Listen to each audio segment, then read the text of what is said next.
Yo, what is going on? You are tuned in to Hear These Thoughts YouTube channel. Thank you guys so much for watching. I am your boy Preston. I greatly appreciate it. And if you guys could do me a little favor, just go ahead and hit that subscribe button and the bell next to it to get an update every time I upload a video. And if you like this video, let's chat in the comment section. I love reading what you guys have to say. Now, this is going to be a fairly quick review. I'm not going to spend too much time on this. I'm not going to go into depth or anything like that. But before we get into this, I just want to let you guys know I'm a huge Resident Evil fan. I've been a fan for the longest time. I've played all, if not most of the games. I've watched all, if not most of the movies, whether it's CGI or whether it be live action movies. Now, as Resident Evil fans, we can all agree on the fact that they have not hit that bar of making a great movie slash adaptation of the series. They have not done that yet. So with that being the case, coming into this show, which is an 8-episode show, the Resident Evil show by Netflix, I went into it with a low bar of expectation just off of that.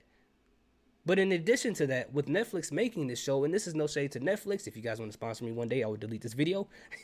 When it comes to Netflix, their track record of making adaptations on their platform have not been great, i.e. anime. So with those two combined, the bar has been super, super low. You know, you can't even limbo under that bar. Ants can't even limbo under that bar. So when I went into the show, I'm like, you know what? It may be good, it may be bad. Doesn't matter. Maybe Lance Reddick will carry the show, and if so, I'll be entertained. It is what it is. It's been going on like this for years, like with Resident Evil shows and movies that haven't been that great. So it's like, okay, add another to the pile, you know? But anyway, so what I think overall about this show, I think it's a decent show, but as an adaptation to Resident Evil, I feel like they still haven't gotten it yet. But before we get into that, let's just talk about the positives. Let's start with the lilies and roses and sunshine and rainbows. Let's start with that stuff first because I don't want to come off as some type of hater. All right. So the first thing I want to say is Albert Wesker, played by Lance Reddick.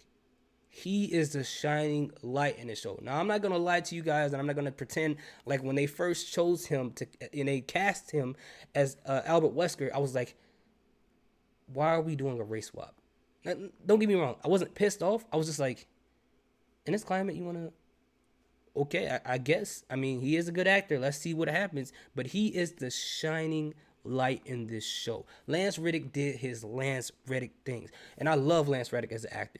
Let's just get that out the way. I mean, I thought he was cool when I saw him in Friends. I thought he was amazing when we saw him in John Wick. And in this show, is no different. He does his thing. Because the thing about Lance Reddick, he has this persona where he's like mysterious. You don't know what the heck he's going to do next. He has this thing where it's like if he wants to destroy anything around him, he can, but he just don't feel like it right now.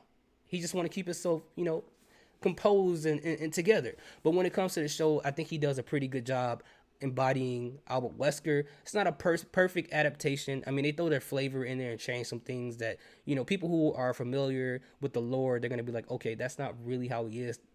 Outside of the race swap, it's just some things in his personality that's a little different, but they got like the basics down, more than I thought they would. I thought they were just going to go out the window and completely change who he is, but it looks like that they, got the basics down. So I'm happy about that. And Lance Reddick absolutely steals the show. Now, when it comes to his daughters, Billy and Jade in the show, Billy and Jade Wesker, the actors that play those roles, whether it's in either timeline, because this show is split in between in the present and in the future timeline, they did a decent, job of acting. They held their own. They did a pretty good job, and I like that fact. The other positive thing I would like to say is that in the present timeline, the whole story and the family dynamic and everything like that, I think they did a pretty decent job with that too.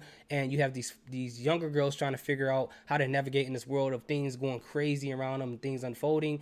I thought that was a pretty cool concept as well.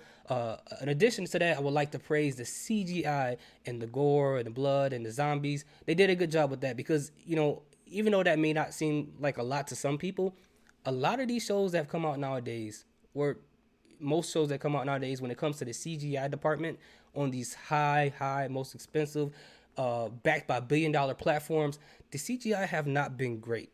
And yes, in 2022, we're still talking about that. But in this show, when it comes to the liquors, the Sybaris, when it comes to the zombies, the gore, it looks like they did, to me, I feel like they did a pretty decent job in those departments. That's great to me. And the zombies in here are running around, like Dawn of the Dead or the Weeks Later series. Like, I like that it's like that. Most people who are zombie purists are probably like, in the original Resident Evil or so on and so forth, they should be like dragging and mindless and so on and so forth.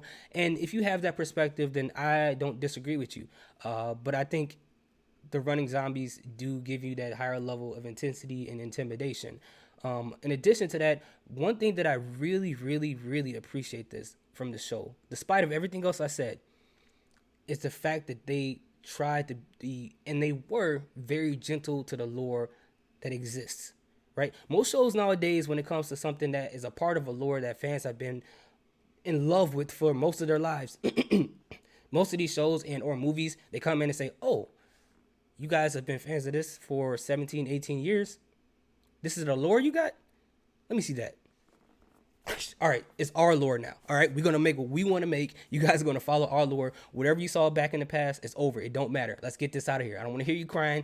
This is the new thing. We're gonna take this character and do this. Like, this show didn't do that, right? They made little Easter eggs, they had direct references to the lore of things that happened in Resident Evil 1, 2, and 3.